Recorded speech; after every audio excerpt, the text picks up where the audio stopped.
Hi everyone, welcome to the first lecture of logical reasoning. आज के lecture में हम लोग लॉजिकल रीजनिंग के ऐसे क्वेश्चंस को डिस्कस करेंगे, सॉल्व करेंगे मिल करके, जो आपके अभी आरआरबी एनटीपीसी सीबीटी 2 में पूछे जा सकते हैं। या फिर आप ये कह सकते हो कि इस टाइप के क्वेश्चंस आपको 13 अक्टूबर को देखने को मिल सकता है। सो ये लेक्चर आपके लिए काफ़ी ज़्यादा इंपॉर्टेंट होने वाला है। सो आपको आज के लेक्चर को रिलीजियसली देखना चाहिए ताकि आपको समझ आए कि कैसे इन क्वेश्चंस को आप इजीली सॉल्व कर सकते हो। Okay, so let us look at question number 1। अब यदि आप क्वेश्चन नंबर 1 को देखोगे तो ये कोडिंग डिकोडिंग से पूछा गया है। कोडिंग डिकोडिंग के क्वेश्चंस पूछे जाते हैं, राइट, आपके आरआरबी एनटीपीसी के एग्जाम में। सो देखो यहाँ पर क्या सब दिया हुआ है। यहाँ दिया हुआ है in certain code language basically speak out your mind को कैसे लिखा गया, SRTWBLCA। फिर योर रिजल्ट्स आर आउट को लिखा गया SRPUENTW। सो यहाँ पर बेसिकली क्या है कि हर वर्ड के लिए ना एक कोड है। सो बेसिकली इन चारों में से स्पीक के लिए कोई कोड होगा, आउट के लिए भी कोई कोड होगा, योर के लिए भी कोई कोड होगा, माइंड के लिए भी कोई कोड होगा। लेकिन देखो आपको बताना क्या है, आपको बताना है what is the code for R out in the given code language. So basically जब इस क्वेश्चन को करेक्टली सॉल्व करना चाहते हो तो आपका गोल क्या होना चाहिए, आर और आउट का कोड हम लोग पता कर ले, राइट। देखो अब इस टाइप के क्वेश्चन को सॉल्व करने का ना बहुत सारा मेथड है। एक चीज़ तो ये है कि आर का अलग से पता कर लो और आउट का भी अलग से पता कर लो। यदि दोनों का अलग से पता कर लेते हो फिर आप देख लो कौन से ऑप्शन में, राइट। एक और भी चीज़ है यहाँ पर, जैसे वो आप देखो, जैसे आप इन दोनों सेंटेंस को देखो, सेकेंड सेंटेंस को देखोगे तो क्या दिया हुआ है, योर रिजल्ट्स आर आउट। और थर्ड सेंटेंस को देखोगे तो क्या दिया हुआ है, माइंड योर रिजल्ट्स। अब मेरे को एक बात बताओ, इन दोनों सेंटेंस में ये दो दो वर्ड आपको कॉमन दिख रहा है, योर आपको दोनों में दिख रहा है, सिमिलरली आपको रिजल्ट्स भी दोनों में दिख रहा है, सिर्फ दो ही वर्ड कॉमन है दोनों में, ठीक है। अब यदि एक बात मेरे को बताओ, यदि सिर्फ ये दोनों वर्ड कॉमन है, दो वर्ड कॉमन है, तो इनके कोड में भी दो कॉमन होगा। अब जरा देखो, एक कोड क्या है, बेसिकली पीयू है दोनों में, देन टीडब्ल्यू है दोनों में। देखो पीयू दोनों में है, टीडब्ल्यू दोनों में है, ठीक है। सो अभी मैं ना ये सब फाइंड आउट नहीं करने जा रहा कि योर का क्या कोड है या रिजल्ट्स का क्या कोड है। अभी बस मैं ना आपको ये बताना चाह रहा हूँ कि देखो कैसे आंसर बहुत तेजी से आप ला सकते हो। सो बेसिकली योर रिजल्ट्स का कोड क्या है, PUTW। और आपको बताना किसका कोड है, आपको तो आर और आउट का कोड बताना है। आपको किसका कोड बताना है, आपको आर और आउट का कोड बताना है। सो देखो PU और TW तो नहीं हो सकता। सो इन दोनों का कोड क्या होगा, SREN होगा, कंबाइंड कोड SR और EN। देखो SR और EN है ऑप्शन 2 में, so option 2 is the right answer.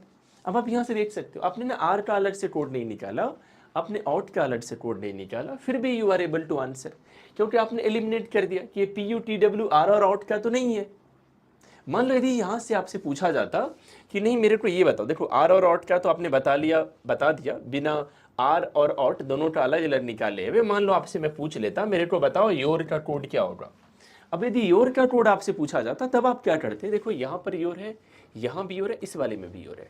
देखिए आप इन तीनों में एक एक क्या है, योर तीनों में है, speak what your mind, your results are out, mind your result, your तीनों में। सो इन तीनों में कोई एक कोड होगा जो तीनों में होगा। अब देखो यहाँ पर TWPU सिर्फ इसमें TW है, TW यहाँ है, TW इसमें भी है। देखिए इन तीनों में भी एकमात्र वर्ड है जो तीनों में प्रेजेंट है, वो योर है। सो कोड में भी एकमात्र क्या है जो तीनों में कॉमन है, that is TW। So your का कोड क्या होगा, TW। लेकिन यहाँ पर आपसे योर का कोड पूछा नहीं जा रहा था, यहाँ पर तो आपसे आर और आउट का कोड पूछा जा रहा था। आपने योर रिजल्ट्स वाला कोड एलिमिनेट कर दिया, जो बच गया वो बेसिकली आर आउट का कोड हो गया, राइट। सो इसी तरीके से आपसे पूछे जा सकते, हो सकता है आपसे रिजल्ट्स का कोड पूछ लिया जाए। अब यदि रिजल्ट्स का कोड पूछ लिया जाएगा, आपको पता है अभी योर और रिजल्ट्स का क्या कोड था, PUTW था। अब जब ये क्लियर हो चुका है कि योर का कोड TW है, तो दोनों में से कौन सा बचा, PU ही तो बचा। सो रिजल्ट्स का कोड क्या होगा, PU होगा। सो आपसे ना इस टाइप के अलग अलग वर्ड के कोड्स आपसे पूछे जा सकते हैं, ओके। अब देखो मान लो मैं ऐसे ही आपको आपसे पूछ रहा हूँ कि मेरे को बताओ स्पीक का कोड क्या होगा, भले ही यहाँ पर आपसे नहीं पूछा जा रहा। अब यदि स्पीक का कोड आपसे पूछा जा रहा है, अब मेरे को ये बात बताओ, स्पीक कहाँ दिख रहा है आपको, फर्स्ट सेंटेंस में दिख रहा है, ओके, फर्स्ट सेंटेंस में दिख रहा है। उसमें बाकी क्या है, आउट योर माइंड। योर का तो आपको पता है, योर का कोड TW है। चलो TW तो नहीं हो सकता है। अब आप देखो कि यदि आप फर्स्ट और थर्ड को देखोगे ना, तो योर तो दोनों में है ही, साथ में ना माइंड भी दोनों में है, साथ में माइंड भी दोनों में है। सो बेसिकली यहाँ पर आप क्या कर सकते हो, अच्छा एक चीज़ मैंने नहीं सिर्फ और सिर्फ योर तीनों में कॉमन था, ठीक है। अब देखो इन दोनों सेंटेंस में देखोगे ना, दो वर्ड कॉमन है, माइंड योर, योर माइंड। सो दो कोड भी कॉमन होगा। TW के बारे में तो आपको पता है कि TW UR का कोड है, और कौन सा कॉमन है, CA। सो बेसिकली यहाँ से आप क्या बता सकते हो कि जो माइंड है, माइंड का कोड क्या है, माइंड का कोड है C। मान लो माइंड का पूछा जाता आपसे तो आप माइंड का भी बता देते, ठीक है। अब मेरे को एक बात बताओ कि स्पीक का मैंने आपसे पूछा है, आपने माइंड का बता दिया, आपने योर का बता दिया, तो हम लोग ऑट का देख लें, ऑट का क्या कोड होगा। अब जरा देखो, यदि आप स्पीक ऑट योर माइंड देखोगे, योर रिजल्ट्स आर ऑट देखोगे, या उससे भी पहले मेरे को ये बताओ, आर और ऑट का कोड पता है ना आपको, SR और EN होगा, SR और EN होगा। अब जरा देखो, आप इन दोनों सेंटेंस को कॉमन ऑब्जर्व करोगे, आप योर दोनों में है और ऑट दोनों में है, सिर्फ और सिर्फ फर्स्ट और सेकंड में योर और ऑट दोनों में है, सो दो कॉमन कोड होगा। सो देखो कौन कौन सा दो कॉमन कोड है, TW दोनों में दिख रहा है, SR और SR दोनों में दिख रहा है। सो बेसिकली यहाँ से आप क्या बता सकते हो कि ऑट के लिए कोड क्या है, ऑट के लिए कोड EN है। देखो ऑट के लिए कोड क्या है, SR है, ऑट के लिए कोड क्या SR है। सो बेसिकली SR हो नहीं सकता, स्पीड का कोड। CA के बारे में आपको पता है वो किसका है, माइंड का है, सो स्पीड का कोड क्या होगा, BL होगा। सो इस तरीके से ना जो भी कोड पूछे जाएंगे सब आप बता सकते हो। लेकिन आपने देखा आर ऑट का कोड आप मुश्किल से 5-10 सेकेंड में बता सकते हो, तो उसके लिए ना आपको इतना अलग से फाइंड आउट करने का कोई नीड भी नहीं था। कोडिंग डिकोडिंग टॉपिक आपके लिए काफ़ी ज़्यादा इंपॉर्टेंट है। सो मैं ट्राई करूँगा कि किसी एक दिन मैं कोडिंग डिकोडिंग के कुछ क्वेश्चंस लेकर के आऊँ, ताकि एक ही लेक्चर में आपका ये सारा कवर हो जाए।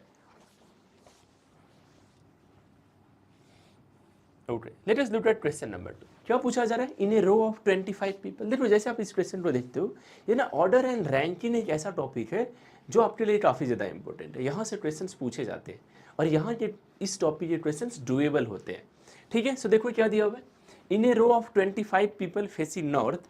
सो बेसिकली हर कोई नॉर्थ फेस कर रहा है। अब यदि हर कोई एक ही डायरेक्शन फेस करता है ना, तो क्वेश्चन आसान हो जाता है। यदि मैं ये कह देता कुछ लोग नॉर्थ हैं कुछ लोग साउथ है, डायरेक्शन पर बहुत ज़्यादा क्लैरिटी नहीं होती, तो क्वेश्चन फिर चैलेंजिंग हो सकता था। लेकिन यहाँ पर everyone is facing north. Keshav क्या है, Keshav 7th from the extreme right hand है, ये राइट हैंड है अपना। सो मान लो केशव यहाँ है, सो केशव कितने नंबर पे है राइट हैंड से, केशव राइट हैंड से 7th नंबर पे। यदि राइट हैंड से काउंट करोगे तो केशव कितने नंबर पे है, 7th पे। सो मेरे को एक बात बताओ, यदि हर कोई नॉर्थ फेस कर रहा है तो केशव भी नॉर्थ फेस कर रहा है ना। आपने पढ़ा होगा डायरेक्शन डिस्टेंस, ऐसा कुछ दिखाते हो आप डायरेक्शन डिस्टेंस में, this is north, this is south, this is east, this is west, यही तो करते हो आप यूजुअली आप। ओके, अब मेरे को एक बात बताओ, केशव यहाँ पर है, सो केशव के राइट हैंड साइड में कितने लोग होंगे, 6 लोग होंगे, 1 2 3 4 5 6, राइट। क्योंकि तभी तो केशव राइट हैंड साइड से 7th पे हो पाएगा। ओके, अब देखो क्या दिया हुआ है, if Teja sits 5th to the left of Keshav. So ये है केशव, दिया हुआ है तेजा केशव के लेफ्ट में 5 प्लेस पे। सो केशव के लिए लेफ्ट तो इधर होगा। सो 1 2 3 4 यहाँ तेजा। सो बेसिकली दिस इज तेजा, देख रहे हो आप, तेजा केशव के लेफ्ट हैंड साइड में 5th पे, 1 2 3 4 5। बीच में कितने लोग हैं, बीच में 4 है, तेजा और केशव के बीच में। आपसे क्या पूछा जा रहा है, what is Teja position from the extreme left hand of the line. So आपको ना तेजा का पोजीशन बताना है, लेफ्ट हैंड से आपको काउंट करना है। देखो ये काफ़ी आसान है। अब जरा मेरे को एक बात बताओ, आपको ये पता है रो में टोटल कितने लोग हैं, 25 है। सो केशव तक जब आते हो तब 7th पोजीशन हो जाता है, यहाँ पर 8th हो जाएगा, 9th 10th 11th 12th। सो राइट हैंड से जब काउंट करोगे, जब आप राइट हैंड से काउंट करोगे तो तेजा की पोजीशन कितनी है, तेजा की पोजीशन 12th है, तेजा की पोजीशन क्या है, 12th है। टोटल कितने लोग हैं, टोटल 25 लोग है। सो राइट हैंड से तेजा यदि 12th है, सो बेसिकली तेजा के लेफ्ट में कितने लोग होंगे, तेजा के लेफ्ट में 13 लोग होंगे, क्योंकि तभी तो 13 + 12 25 हो पाएगा। लेकिन आपसे क्या पूछा जा रहा है, आपसे पूछा जा रहा है तेजा की position from the extreme left hand. So इस साइड से काउंट करोगे तो तेजा के पहले 13 लोग हैं, फिर तेजा। सो बेसिकली तेजा की पोजीशन लेफ्ट हैंड से क्या होगी, तेजा की पोजीशन लेफ्ट हैंड से 14 होगी। देखो यदि राइट हैंड से पूछा जाता और आसान होता, आप बता देते 12th पोजीशन है राइट हैंड से तेजा की। चलो मैं आपसे कुछ और भी पूछता हूँ ताकि एक ही क्वेश्चन में आप कुछ और भी सीख पाओ। मान लो यदि मैं आपसे पूछूं कि मेरे को बताओ कि केशव की पोजीशन लेफ्ट हैंड से क्या होगी। मैं आपसे पूछ रहा हूँ कि केशव की पोजीशन लेफ्ट हैंड से क्या होगी। अब जरा देखो तेजा लेफ्ट हैंड से कितने नंबर पे है, तेजा लेफ्ट हैंड से 14th नंबर पे है। चलो इस तरीके से आपको थोड़ा सा टाइम लग जाए ना, थोड़ा सा फास्टली करते हैं, थोड़ा सा फास्टली केशव की पोजीशन को फाइंड आउट करते हैं। देखो केशव राइट हैंड से 7th पे है, सो केशव के लेफ्ट हैंड में कितने लोड हैं? केशव के लेफ्ट हैंड में 18 लोड है। पता है ऐसा मैं क्यों कह रहा हूँ?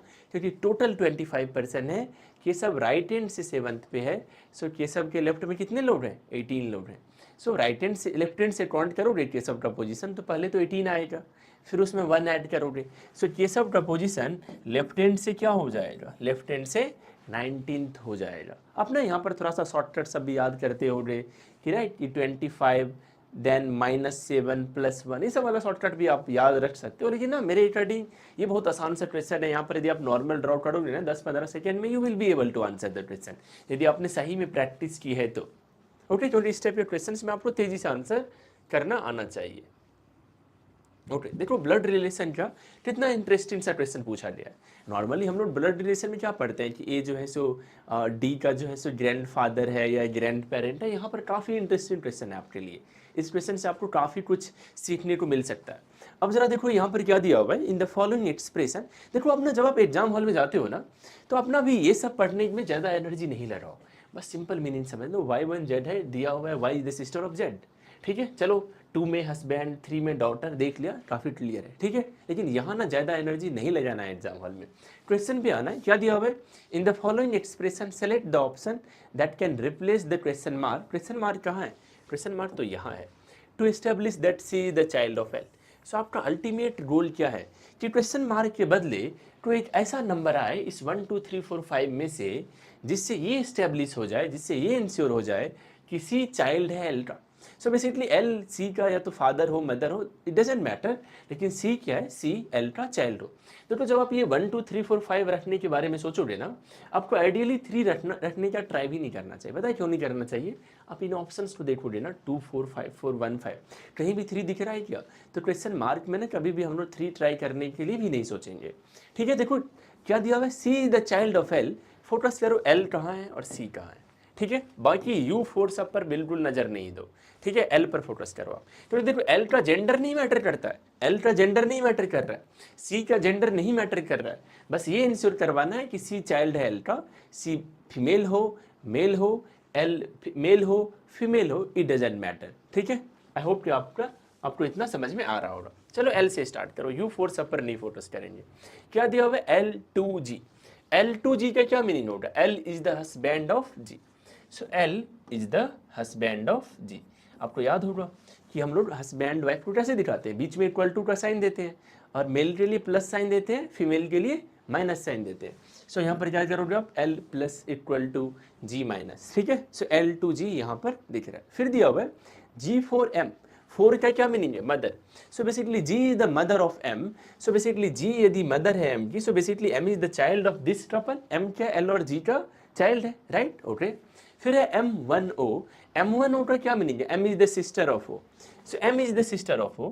आप बता सकते हो क्या O के जेंडर के बारे में? कुछ भी नहीं, अभी तक जहां तक आपने पढ़ा है, you can't comment anything about the gender of O। आप O के जेंडर के बारे में कुछ भी नहीं बता सकते, बस आप M के जेंडर के बारे में बता पा रहे हो। फिर है O क्वेश्चन मार्क C। अपने को इंश्योर करवाना है कि C क्या है, चाइल्ड है L का। अब मेरे को एक बात बताओ, C यदि L का चाइल्ड है, व्हाट डज इट मीन? इससे क्या समझ में आ रहा है आपको कि C M और O का सिबलिंग होना चाहिए, तभी तो चाइल्ड हो पाएगा ना। L और M जो एक कपल है, उनके बच्चे हैं M और O, यदि इनका सिबलिंग होगा C, तभी तो हो पाएगा C चाइल्ड ऑफ L, ठीक है। अब देखो आपके ऑप्शन 1 में क्या है, ओनली टू को चेक करते हैं एक बार, ठीक है। ओनली 2 में देखो क्या दिया हुआ। यदि आप 2 पुट करोगे यहाँ पर, O2C करोगे, तो 2 का मीनिंग क्या होता है, O is the husband of C। अब मेरे को एक बात बताओ, यदि O हस्बैंड हो जाए, चलो मैं यहाँ दिखाता हूँ थोड़ा सा। अब यदि O हस्बैंड हो जाएगा C के, ठीक है, तब तो ऐसा कुछ लिखोगे O plus equal to C minus. उस केस में C कभी भी L का चाइल्ड नहीं हो पाएगा। C उस केस में L का क्या होगा, बेसिकली डॉटर इन लॉ हो जाएगी C, राइट, चाइल्ड नहीं होगा, राइट, चाइल्ड नहीं हो पाएगी C। सो बेसिकली यहाँ पर देख लो सिबलिंग होने चाहिए ना, O को क्या होना होगा, C को M और O का ब्रदर या सिस्टर होना होगा। यहाँ पर तो C O की वाइफ हो चुकी है, सो यहाँ पर ऑप्शन 1 तो आपका राइट आंसर नहीं होगा। अब आप एक बार 2 पर नजर डालो, ओनली 4 दिया हुआ है। सो 4 का मीनिंग क्या है? मदर। अब मेरे को एक बात बताओ, O4C का क्या मतलब है? O is the mother of C। अब मेरे को एक बात बताओ, O यदि मदर हो जाएगी C की, तब फिर यहाँ पर तो O और C को सिबलिंग होना था, सिबलिंग कहाँ हो पा रहा है? यहाँ पर O यदि C की मदर हो जाएगी, तब तो C L और G का ग्रैंड चाइल्ड हो जाएगा। अपने को तो चाइल्ड दिखाना है। So what does it mean कि 2 तो नहीं हो सकता। अभी देखो, यदि ओनली 4 नहीं हो सकता, तो मेरे को एक बात बताओ, 3 में 4 कैसे दिया हुआ है? इधर और का क्या मतलब है? या तो 5 हो या तो 4 हो। लेकिन आपने देख लिया ना कि 4 नहीं हो सकता। अब यदि O4C नहीं हो सकता, तो आप थर्ड को नहीं मार्क करोगे, आपका आंसर आ जाएगा ऑप्शन 4। आपको ना चेक भी नहीं करना चाहिए। एग्जाम हॉल में एक बार आपने 4 में से 3 ऑप्शंस को सही वे में एलिमिनेट कर दिया, अब आपको बिल्कुल नहीं सोचना है। अब आप आसानी से बता दोगे कि इधर 1 और 5 इज द राइट आंसर। ठीक है, आप चाहो तो एक बार यहाँ पर क्रॉस वेरीफाई भी कर लो। मान लो अभी आप लर्निंग मोड में हो, अभी आपको एग्जाम के लिए प्रीप करना है, तो आप कर सकते हो। ठीक है, देखो क्या करना है, यदि आप चाहते हो कि नहीं 4 को मेरे को चेक करना ही है, तो आप देखो क्या सब कर सकते हो। 1 और 5 दिया हुआ है, चलो 1 पर फोकस करते हैं। O1C का क्या मतलब है? O is the sister of C। अब जरा देखो, O यदि सिस्टर हो जाएगा C का, what does it mean? O C की O और C सिबलिंग होंगे। अब O और C सिबलिंग होंगे, O यदि L और G का चाइल्ड है, O यदि L का चाइल्ड है, तो C को भी L का चाइल्ड होना होगा। सो 1 में भी हो रहा है। अब आप 5 को चेक कर लो, देखो 5 में क्या दिया हुआ है? Y5Z। So basically O5C O is the brother of C। अब मेरे को एक बात बताओ, यदि O C का ब्रदर है, मीन्स व्हाट कि O और C सिबलिंग है। O यदि L का चाइल्ड है, ये तो आपने देखा है, तो फिर C को भी चाइल्ड होना होगा। सो आपने देखा यहाँ पर क्या राइट आंसर है? राइट आंसर है ऑप्शन 4। लेकिन आपको ना टेक्निकली ऑप्शन 4 को चेक भी नहीं करना था। आप बिना ऑप्शन 4 को चेक किए हुए आप ऑप्शन 1 2 3 आप एलिमिनेट कर पा रहे थे।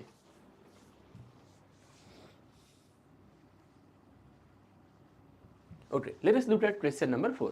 क्या दिया हुआ है? There are 42 students in a class. If Kritika is 18th from the top, what is her position from the bottom? अब मेरे को एक बात बताओ, जब भी इस टाइप के क्वेश्चंस आते हैं ना, टोटल नंबर ऑफ स्टूडेंट्स पर ध्यान जरूर देना होता है, क्योंकि ज़्यादा चांसेस होता है उसकी हेल्प से ही आप सॉल्व कर पाओगे। सो टोटल स्टूडेंट्स क्या है? 42। कृतिका की पोजीशन क्या है? 18th है टॉप से। मान लो यहाँ पर टॉप टू बॉटम है। सो बेसिकली यहाँ पर जो नंबर 1 स्टूडेंट है, यहाँ पर जो 42th रैंक वाला स्टूडेंट है, दैट इज यहाँ पर वो स्टूडेंट है। ठीक है, कृतिका की रैंक क्या है? 18th है टॉप से। सो मान लो यहाँ रही है कृतिका। अब यदि कृतिका की रैंक टॉप से 18th है, व्हाट डज इट मीन कि कृतिका से पहले कितने स्टूडेंट्स होंगे? कृतिका से पहले 17 स्टूडेंट्स होंगे। कृतिका से पहले कितने स्टूडेंट्स होंगे? 17 स्टूडेंट्स होंगे। आपको क्या बताना है? आपको कृतिका की पोजीशन बतानी है बॉटम से। अब मेरे को एक बात बताओ, बॉटम से बताना है आपको कृतिका अपना position. Total number of students क्या है? टोटल नंबर ऑफ स्टूडेंट्स तो 42 है। अब यदि टोटल 18 स्टूडेंट्स यहाँ तक हो चुके हैं कृतिका तक, जब आप टॉप से काउंट कर रहे हो, सो अब यहाँ पर कितने स्टूडेंट होंगे? 24 स्टूडेंट होंगे। टोटल 42 ही तो होना है। सो 18 जब हो चुका है टॉप से गिन रहे हो कृतिका तक, तो 24 हो रहा होगा कृतिका नीचे में, राइट। सो 24 स्टूडेंट्स यहाँ पर है। अब मेरे को एक बात बताओ, बॉटम से काउंट करना है। अब यदि बॉटम से काउंट करोगे तो देखो पहले तो 24 स्टूडेंट, देन कृतिका आएगी। So basically 25th। So bottom से यदि आप काउंट करोगे तो कृतिका का क्या होगा पोजीशन?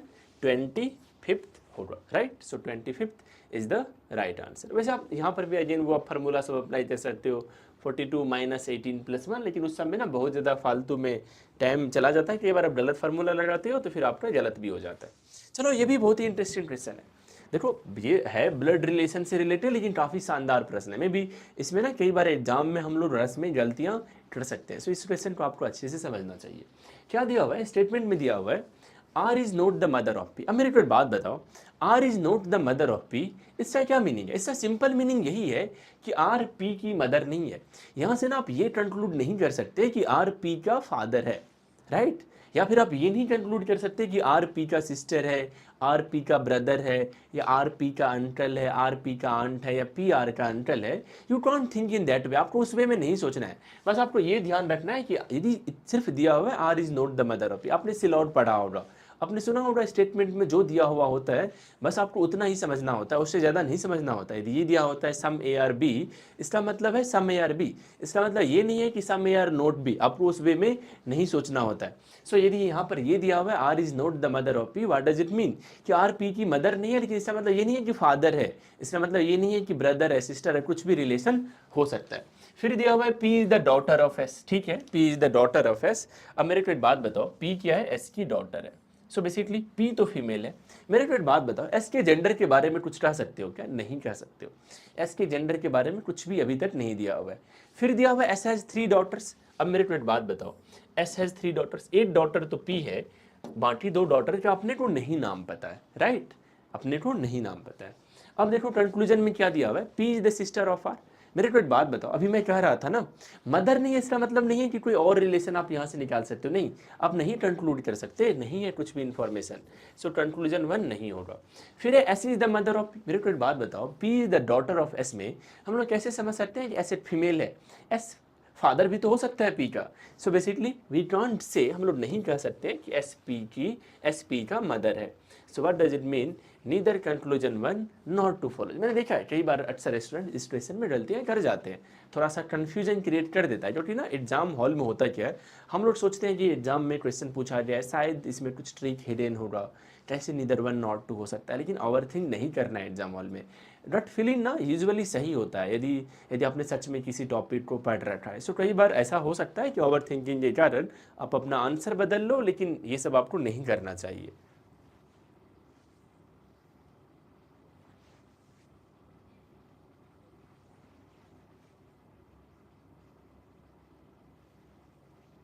ओके, अब जरा देखो लॉजिकल रीजनिंग में बहुत ही आसान सा इंटरेस्टिंग सा क्वेश्चन है। जब आप नंबर पढ़ते हो ना पहली बार, जब आप नेचुरल नंबर या फिर प्राकृतिक संख्याएं कह लो, पूर्ण संख्याएं कह लो, होल नंबर्स कह लो, कोई सा भी नंबर कर लो, आप उन्हें कहा जाता है कि स्क्वायर याद कर लो, क्यूब याद कर लो, कम से कम 1 से 25 तक का तो याद कर ही लो। क्योंकि यदि आपको याद है ना तो इस टाइप के क्वेश्चन आप मुश्किल से 2 सेकंड में आंसर कर दोगे। पता है क्यों? क्योंकि जब आप देखते हो ना 125 सीट्स, आपके माइंड में क्या आता है? 125 देखने से आता होगा ना आपके माइंड में कि 125 क्या है? 5 का क्यूब है। 125 क्या है? 5 का क्यूब है। अब यदि 125 5 का क्यूब है, व्हाट डज इट मीन? कि ये बेसिकली 6 जो यहाँ पर है, 6 में से 1 सब्सट्रैक्ट किया गया, 5 उसका क्यूब है 125। अब यदि आप देखोगे 7 29 और 10, सो बेसिकली 10 में से 1 सब्सट्रैक्ट करोगे तो 9 आएगा, so this is the cube of 9। जब आप देखते हो 5 12 और 9, 9 में से 1 सब्सट्रैक्ट करते हो तो 8 क्यूब आता है।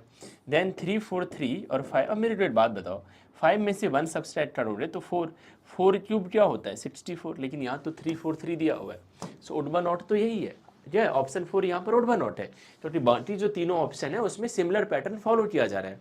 ओड वन नॉट जब आपसे पूछा जाता है उसका क्या मीनिंग होता है कि जो 3 होगा, तीनों ऑप्शंस में से 3 नंबर्स कह लो, पेयर्स कह लो, कुछ भी कह लो, वो किसी सिमिलर पैटर्न को फॉलो कर रहे होते हैं, और कोई एक जो ऑप्शन होता है वो उस पैटर्न को नहीं फॉलो कर रहा होता है। दूसरा आपको कैसे समझ में आएगा कि यहाँ पर क्यूब है? ये पता है कब समझ में आएगा? जब मैं बोलूँ कि 1331, आपके माइंड में आना चाहिए this is the cube of 11। जब तक कि आप उस वे में नहीं सोचोगे आप नहीं सॉल्व कर पाओगे। सो आप स्क्वायर क्यूब तो याद करो ही, बाकी जब आप नंबर्स को देखते हो जैसे 1 2 9 6, आपके माइंड में आना चाहिए this is the square of 36, तब आप ना इस टाइप के क्वेश्चंस को आसानी से सॉल्व कर लोगे।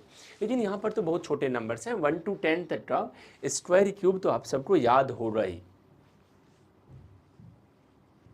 Okay, let us look at question number 7। अब जरा देखो सीटिंग अरेंजमेंट पर बहुत ही आसान सा क्वेश्चन पूछा है। आपको लग रहा होगा कि बहुत डिफिकल्ट है ये, तो ये क्वेश्चन थोड़ा सा बड़ा दिख रहा है, लेकिन ऐसा कुछ भी नहीं है, राइट? चलो इसे सॉल्व करते हैं और क्या सब दिया हुआ है उसे इंटरप्रेट करते हैं। अब दिया हुआ है ABCD JK L and M are sitting around a square table facing the centre of the table. Okay, so basically ये जो कितने लोग हैं टोटल? 8 लोग हैं, देयर आर 8 पीपल, सारे के सारे स्क्वायर टेबल पे हैं, सेंटर को फेस कर रहे हैं। फिर दिया हुआ है 4 of them are sitting at either of the corners while the other 4 are sitting at the exact centre of either of the sides. अब देखो इस टाइप के क्वेश्चंस में ना जब हर कोई सेंटर को फेस कर रहा है तो समझ लो क्वेश्चन बहुत ज़्यादा आसान है। यदि ये दे दिया जाता है कि नहीं 4 लोग जो है सो आउटसाइड फेस कर रहे हैं, 4 मतलब 4 जो सेंटर को फेस कर रहे हैं, 4 सेंटर से अवे हैं, राइट? तो फिर थोड़ा सा लगता है कि थोड़ा सा ट्रिकियर हो सकता है। या फिर ना नहीं बताया जाए कि कितना सेंटर को फेस कर रहा है, कितना सेंटर से दूर है, मतलब फेस कर रहा है, फिर उस टाइप के क्वेश्चन ट्रिकियर हो सकते हैं। लेकिन हर कोई यदि सेंटर को फेस कर रहा है फिर तो ये क्वेश्चन काफ़ी ज़्यादा आसान है। सो अपना क्वेश्चन को ना आपको जज करना भी सीखना होता है एग्जाम हॉल में कि क्वेश्चन जो दिया हुआ है वो डिफ़िकल्ट है, आसान है, मॉडरेट है, कैसे डिसाइड करते हो आप, राइट? सो क्वेश्चन को पढ़ने से डिसाइड करना आपको सीखना होगा कि ये क्वेश्चन मेरे को करना है फर्स्ट राउंड में या फिर नहीं करना है या फिर स्किप करना है। क्योंकि यदि आप टाइम लगा के क्वेश्चन को स्किप करोगे तो फिर वहाँ पर आपका लॉस हो जाएगा, ठीक है? चलो आप एक स्क्वायर यहाँ पर बना लो। ओके, सो 4 सेंटर पे है, सॉरी 4 जो है सो साइड के मिडिल में और 4 कॉर्नर पे। हर कोई क्या कर रहा है, हर कोई सेंटर को की ओर है, फेस कर रहा है, ठीक है। अब जरा देखो क्या दिया हुआ है, D seats eight one of the corners of the table. So basically ना 4 कॉर्नर है, आप डी को कहीं भी रख दो, फर्क नहीं पड़ता, आप डी को यहाँ रख दो, ठीक है। बस हाँ ये ध्यान रखना है, कॉर्नर पे रखना है, मिडिल में मत रख देना फिर आप। फिर दिया हुआ है only 2 people sit between D and C. अब देखो यहीं तक पढ़ोगे ना तो माइंड में आएगा कि डी और सी के बीच में 2 लोग हैं, तो एक बार के लिए आप सोचोगे 1 2 सी यहाँ रख देता हूँ, 1 2 सी यहाँ रख देता हूँ। लेकिन जब भी आपको सिटिंग अरेंजमेंट में एक से ज़्यादा केसेज दिखे, थोड़ा सा आगे तक पढ़ना चाहिए आपको।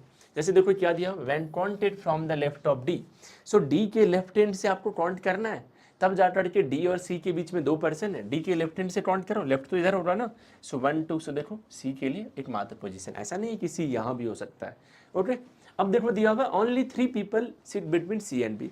सी और बी के बीच में 3 पर्सन है। अब एक बार सी के लेफ्ट हैंड से काउंट कर लो, एक बार सी के राइट हैंड से काउंट कर लो। सी के लेफ्ट हैंड से काउंट करोगे तो 1 2 3, बी यहाँ आ जाएगा। सी के लेफ्ट हैंड से काउंट करोगे तो राइट हैंड से करोगे 1 1 2 3, बी यहाँ आ जाएगा। अब देख रहे हो, सी के लेफ्ट हैंड से करो या फिर सी के राइट हैंड से करो, बी तो एकमात्र इसी पोजीशन पर आ रहा है। फिर दिया हुआ है M sits third to the left of B. So B के लेफ्ट में 1 2 3, सो एम इस पोजीशन पर आ जाएगा। K sits to the immediate right of M, देखो यहाँ पर एम का immediate right, so basically this one, K यहाँ आ जाएगा। फिर दिया हुआ है A is neither an immediate neighbour of B nor C.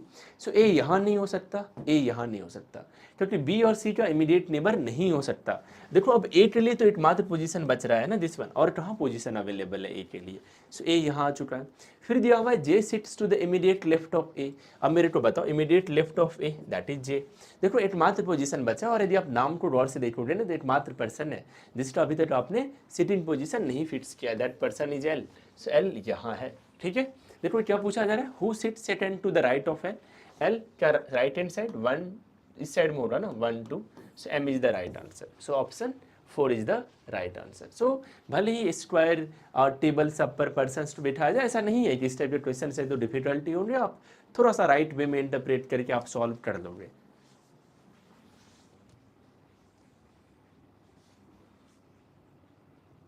If you look at question number 8, क्या दिया हुआ है, in a certain code language code is written as B N T K C, और मार्जिन को लिखा गया L G Q F H M, okay. अब देखो यहाँ पर ना आपको पैटर्न क्रिएट करना होता है। सो देखो C माइनस 1 होता है बी, O माइनस 1 होता है N। सो बेसिकली क्या है, U माइनस 1 होता है T।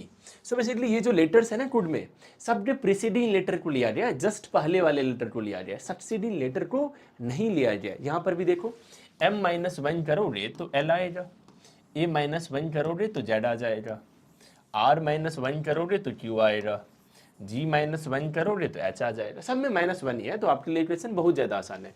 आपसे मोल्डिंग का पूछा गया, सो M में 1 माइनस करोगे तो L आना चाहिए। देखो CN है, इसे एलिमिनेट कर दो। देख रहे हो, उसके बाद ना आप चाहो तो O से पहले N आता है, आप सोच सकते हो, लेकिन आई विल सजेस्ट यू कि ऐसे मत सोचो। देखो दोनों में N है, क्यों एनर्जी ले जाना, क्यों सेकंड लेटर को भी देखना, ओके। फिर देखो यहाँ पर T है, यहाँ पर K है, अब तुरंत कर लो, U से पहले क्या आएगा T। सो बेसिकली इसमें तो K दिया हुआ है, सो 3rd is the right answer. बाकी सबको ना आपको चेक करने का कोई नीड है भी नहीं।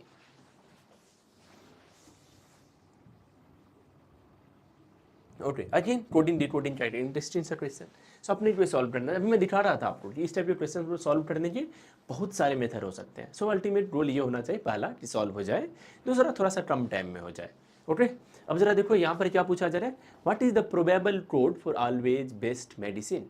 ठीक है, अब मेरे को एक बात बताओ, ऑलवेज बेस्ट मेडिसिन है तो यहाँ पर कहीं पर ऑलवेज दिख रहा है आपको। चलो मैं एक बार, उस बार मैंने क्या किया था, मैंने एक एक वर्ड का कोड नहीं निकाला था, मैंने एलिमिनेट करके बता दिया था कि ये आंसर होगा, आपको यदि याद हो क्वेश्चन नंबर 1 में। अब इस बार ना मैं करूँगा क्या, मैं एक एक वर्ड का कोड निकाल देता हूँ, एक बार आप उस वे में भी आप कंफर्टेबल हो जाए। अब जैसे ऑलवेज पे फोकस करो आप, ऑलवेज कहाँ कहाँ दिख रहा है आपको, यहाँ दिख रहा है, यहाँ भी दिख रहा है, ओके। अब एक काम करते हैं कि इन दोनों सेंटेंस में देखो ऑलवेज के अलावा कुछ और भी कॉमन है क्या, always bring your medicine, always your best friend, okay. Your एक और भी वर्ड है जो दोनों में कॉमन है, योर यहाँ भी दिख रहा है, यहाँ भी दिख रहा है। So what does it mean, इन दोनों वर्ड्स, इन दोनों सेंटेंस में, राइट, यदि दो वर्ड कॉमन है, सेंटेंस तो ये पूरा नहीं है, राइट। सो बेसिकली दो वर्ड यदि कॉमन है तो 2 कोड कॉमन होगा। जैसे देखो कौन कौन सा कोड कॉमन है, ऐसा ही मेरे को दोनों में दिख रहा है, ओके, ऐसा है मेरे को दोनों में दिख रहा है। अब यदि ऐसा है मेरे को दोनों में दिख रहा है, और क्या दिख रहा है, यूटी भी मेरे को दोनों में दिख रहा है। आप देख रहे हो, यूटी भी मेरे को दोनों में दिख रहा है। ओके, सो एक काम करते हैं, देखो एक चीज़ और भी दिया हुआ है, if your every movie is coded as PXTD UT। So आप एक चीज़ देख रहे हो, यहाँ भी योर है। सो देख रहे हो आप यहाँ पर, यदि इस सेंटेंस को इसे और इसे फोकस करोगे, सिर्फ और सिर्फ योर ही एकमात्र है, योर एकमात्र वर्ड है जो तीनों में है।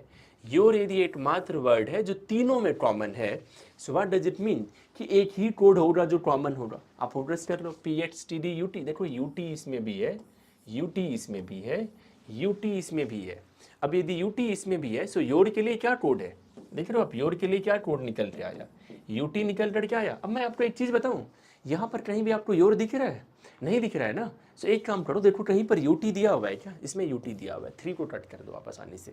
लेकिन देखो अभी जो ऑलवेज योर के लिए आपने कोड फाइंड आउट किया था कि SI UT दोनों में दिख रहा है, तो यहाँ से आपको कुछ दिखा। ऑलवेज के लिए तो अब एकमात्र कोड बचा ना, दैट इज SI। ऑलवेज के लिए क्या बचा, SI बचा। अब ऑलवेज के लिए SI बचा, तो देखो इसमें SI है ही नहीं, ऐसा इसमें है ही नहीं, सिर्फ और सिर्फ 1 और 2 में। सो ये काम यहाँ से बन गया आपका। अब मेरे को एक बात बताओ कि और क्या सब मिल रहा है आपको। और यदि आप देखोगे तो एक बेस्ट है, एक मेडिसिन है। सो मेडिसिन एकमात्र जगह है, सो मेडिसिन पे अब हम लोग फोकस करते हैं।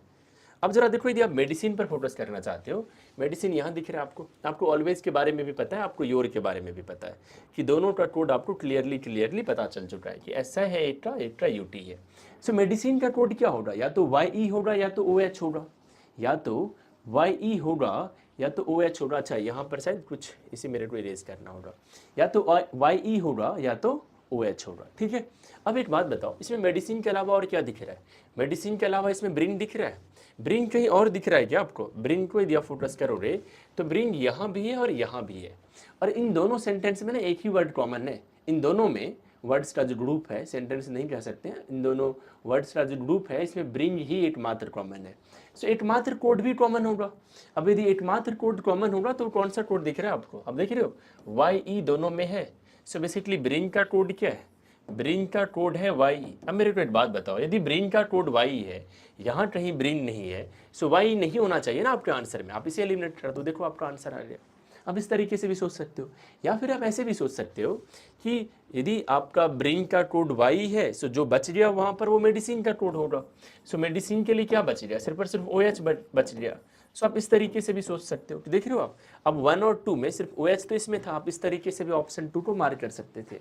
सो बहुत सारे वे होते हैं कोडिंग डिकोडिंग के क्वेश्चंस को सॉल्व करने का। सो आपका गोल क्या होना चाहिए, ज़्यादा से ज़्यादा क्वेश्चन सॉल्व करो ताकि आप तेज़ी से सॉल्व कर पाओ।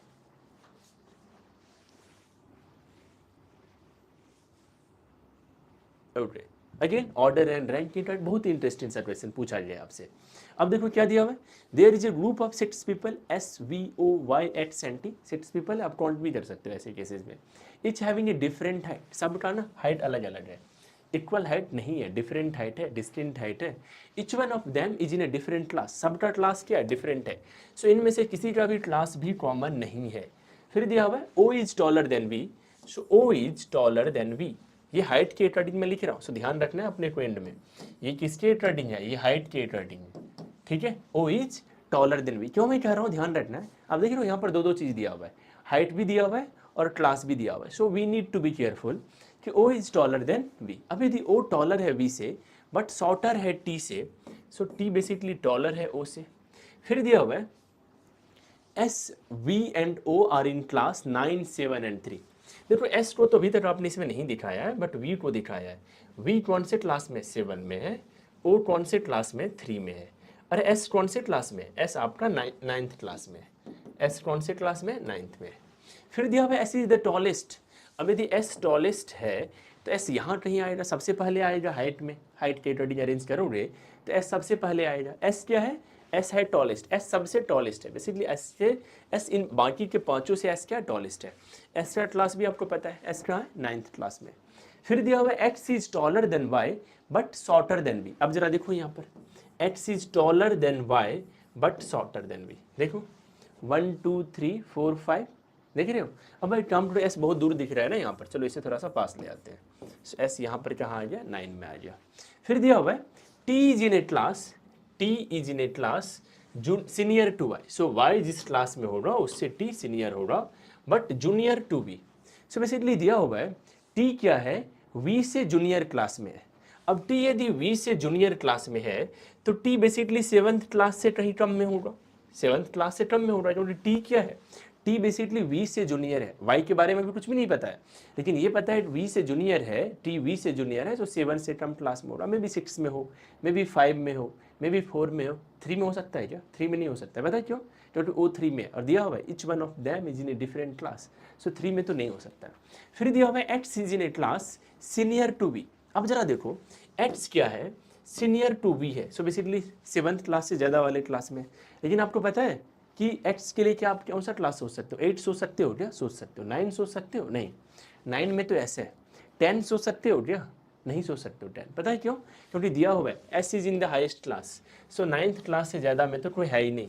सो बेसिकली यहाँ से आप x का क्लास बता सकते हो। x कौन से क्लास में है? x 8th क्लास में है। ओके, क्या पूछा जा रहा है आपसे? पूछा जा रहा है who is in a class senior but shorter than V. देखो आप एक चीज़, v से शॉर्टर कौन है? x है।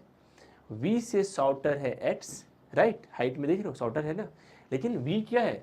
v जो है सो सॉरी हाँ, who is in a class senior but shorter then v, so v से शॉर्टर है x लेकिन क्लास में x सीनियर है।